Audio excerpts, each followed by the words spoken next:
नायडू ने उठाया था मोदी विरोध का झंडा। अब नीतीश कुमार उठाने चले हैं मोदी विरोध का झंडा। चंद्रबाबू नायडू का हुआ ऐसा हाल कि जोश हो गया ठंडा। क्या अब नीतीश का भी होगा चंद्रबाबू नायडू वाला हाल? पीके ने बताया क्या होगा मोदी विरोधियों का अंजाम।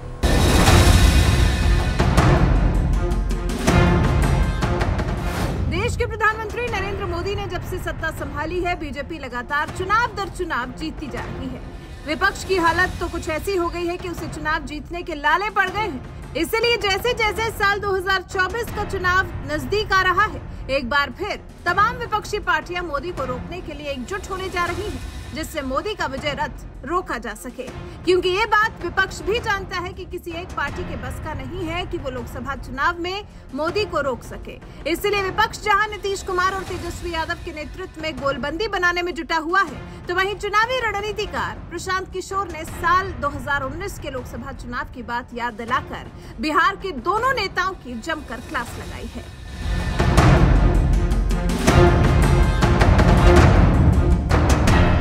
जेडीयू नेता और बिहार के मुख्यमंत्री नीतीश कुमार ने जब से लालू यादव की पार्टी आरजेडी से हाथ मिलाकर सत्ता संभाली है, वो बिहार में कम, दिल्ली और बंगाल के दौरे पर ज्यादा नजर आ रहे हैं।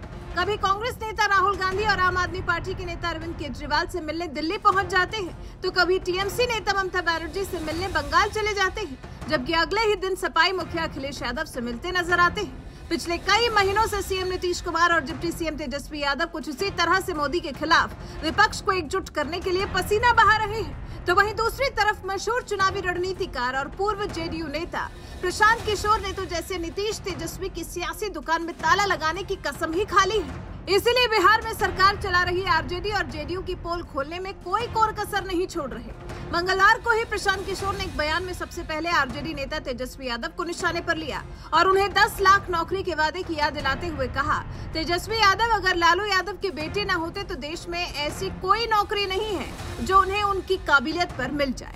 बहुत लोग हमको कहता है कि आप तेजस्वी के 10 लाख नौकरी की बात कर रहे हैं, मोदी की बात नहीं कर रहे। हम तो दोनों की बात कर रहे हैं, हम अपनी भी बात कर रहे हैं कि अगर मैं भी आपको कह रहा हूं कि आकर यहाँ नौकरी दे दूंगा, तो जब तक मैं उसका कोई कार्यक्रम न दूं कि नौकरी कैसे दूंगा, तो मैं भी आपको ठगूंगा। तो यहाँ लोगों को तो पूछना ही नहीं है। कोई आया कहा मैं 10 लाख नौकरी दे दूंगा, भाई तेजस्वी यादव ने कहा था पहले कैबिनेट में दे दूंगा। अब आप बंगाल, उत्तर प्रदेश कहां कहां घूम रहे हैं, घूमिए। कैबिनेट हो रही कि नहीं हो रही पहले ये बताइए। अगस्त से आप कैबिनेट में बैठे हुए हैं, रोज आप ट्वीट कर रहे हैं, पत्रकारों से बात कर रहे हैं, तो ये बताइए कि पहले कैबिनेट के बजाय 100 कैबिनेट हो गया, नौकरी क्यों नहीं मिल रही है? और नहीं मिल रही तो कम से कम मांगो माफी कि भाई हमने झूठा तुमको बोला था, आश्वासन दिया था वोट लेने के लिए। ये तो सब जानते हैं कि जीवन उनका बीत जाएगा, 10 लाख नौकरी वो नहीं दे सकते। जो आदमी खुद अगर लालू जी का लड़का न हो तो उसको नौकरी न मिले, वो दूसरों को क्या नौकरी देगा? अगर तेजस्वी यादव लालू जी के लड़के न हो तो उनको कौन सी नौकरी मिल जाएगी इस देश में? जरा हमको बता दीजिए आप।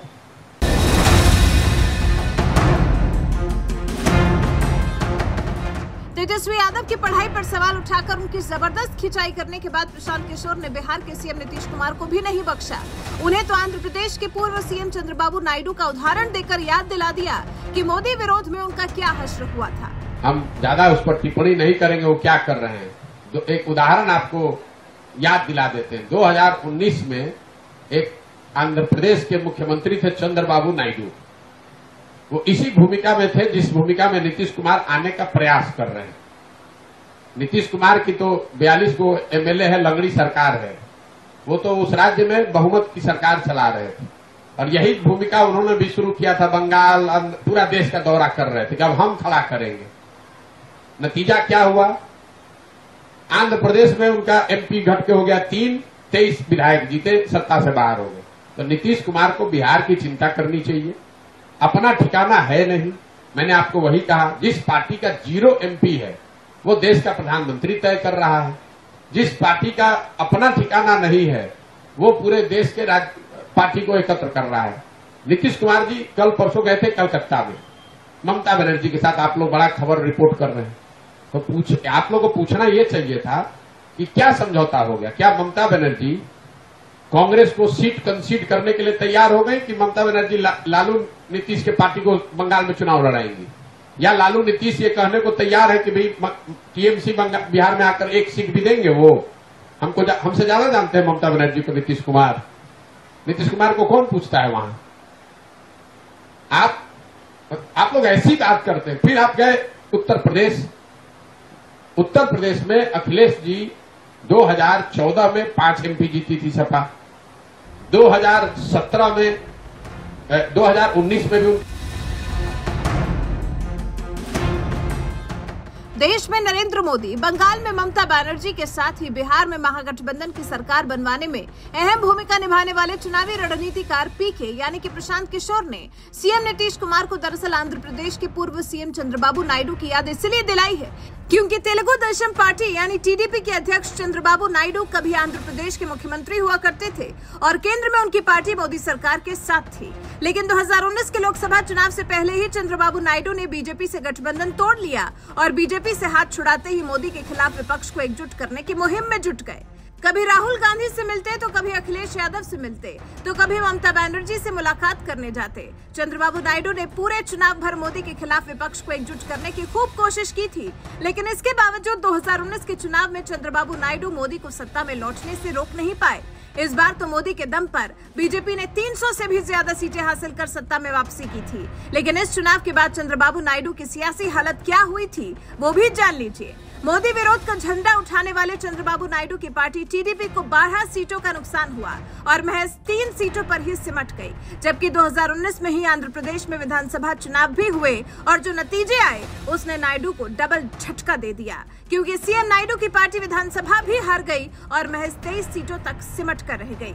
इसी बात से आप समझ सकते हैं कि चंद्रबाबू नायडू ने मोदी विरोध का झंडा उठाने का कितना भीषण अंजाम भुगता और इस बार 2024 के लोकसभा चुनाव से पहले यही काम बिहार के सीएम नीतीश कुमार भी करने जा रहे हैं। वो भी मोदी के खिलाफ विपक्ष को एकजुट करने में जुटे हुए हैं। अब देखना यह है कि उनका हाल भी चंद्रबाबू नायडू की तरह होगा या फिर वो मोदी को चुनौती देने में कामयाब हो पाएंगे। वैसे इस मामले में आपका क्या कुछ कहना है? अपनी राय हमें कमेंट कर जरूर बताएं। हम ज्यादा उस पर टिप्पणी नहीं करेंगे वो क्या कर रहे हैं। तो एक उदाहरण आपको याद दिला देते हैं। 2019 में एक आंध्र प्रदेश के मुख्यमंत्री थे चंद्रबाबू नायडू। वो इसी भूमिका में थे जिस भूमिका में नीतीश कुमार आने का प्रयास कर रहे हैं। नीतीश कुमार की तो 42 को एमएलए है, लंगड़ी सरकार है। वो तो उस राज्य में बहुमत की सरकार चला रहे थे और यही भूमिका उन्होंने भी शुरू किया था। बंगाल, पूरा देश का दौरा कर रहे थे कि अब हम खड़ा करेंगे। नतीजा क्या हुआ? आंध्र प्रदेश में उनका एमपी घट के हो गया 3, 23 विधायक जीते, सत्ता से बाहर हो गए। तो नीतीश कुमार को बिहार की चिंता करनी चाहिए। अपना ठिकाना है नहीं। मैंने आपको वही कहा, जिस पार्टी का 0 MP है वो देश का प्रधानमंत्री तय कर रहा है। जिस पार्टी का अपना ठिकाना नहीं है वो पूरे देश के पार्टी को एकत्र कर रहा है। नीतीश कुमार जी कल परसों गए थे कलकत्ता में ममता बनर्जी के साथ। आप लोग बड़ा खबर रिपोर्ट कर रहे हैं तो आप लोगों को पूछना ये चाहिए था कि क्या समझौता हो गया? क्या ममता बनर्जी कांग्रेस को सीट कंसीड करने के लिए तैयार हो गई कि ममता बनर्जी लालू नीतीश के पार्टी को बंगाल में चुनाव लड़ाएंगी?